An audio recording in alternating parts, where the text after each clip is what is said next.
जिममध्ये पोझिंग करणं थोडं रिस्की आहे का? काही जणांना नुकताच तसा त्रास झालेला आपण पाहिलं. तुम्हाला मात्र काही हेल्थ इश्यूज होऊ नये यासाठी या टिप्स फॉलो करा. सगळ्यात पहिलं तर बॉडी थंड असताना पोझिंग करू नका. कुठलीही बॉडी बिल्डिंगची किंवा मेन्स फिजिकची. त्याने काय होईल, तुम्हाला पटकन क्रॅम्प येऊ शकतो.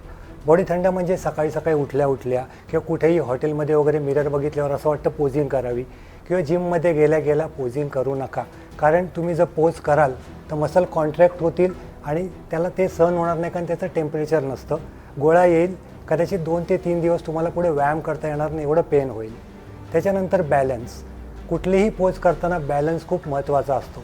समजा तुम्ही फ्रंट डबल बायसेप ही पोज करता, मग ती करत असताना अचानक पाठीमध्ये किंवा हॅमस्ट्रिंगमध्ये क्रॅम्प आल्याची उदाहरणं अनेक असतात. कारण तो बॅलन्स करताना आपण जेव्हा ताकद लावतो त्याचं एक टेक्निक असतं, ते शिकून घेणं गरजेचं असतं. त्यामुळे कुठल्याही चांगल्या कोचकडून, मग जो मेन्स फिजिकचा असो किंवा बॉडी बिल्डिंगचा ट्रेनर असो, त्याच्याकडून आधी पोज शिकणं खूप महत्त्वाचं असतं. त्याच्यानंतर ब्रिदिंगमध्ये नेहमी प्रॉब्लेम होतो, त्यामुळे अनेकदा चक्कर आल्यासारखं होतं. श्वास रोखून ठेवणं पोझिंग करताना हे चुकीचं आहे. काही सेकंदासाठी ठीक आहे, मात्र त्याची पण एक टेक्निक असते जी शिकून घेणं गरजेचं असतं.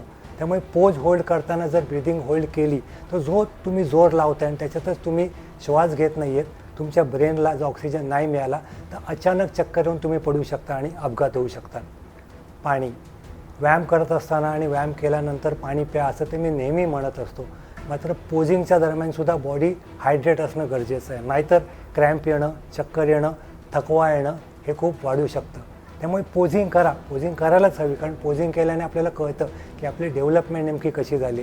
मात्र त्याच्यामागे एक सायन्स आहे, ते आधी समजून घ्या.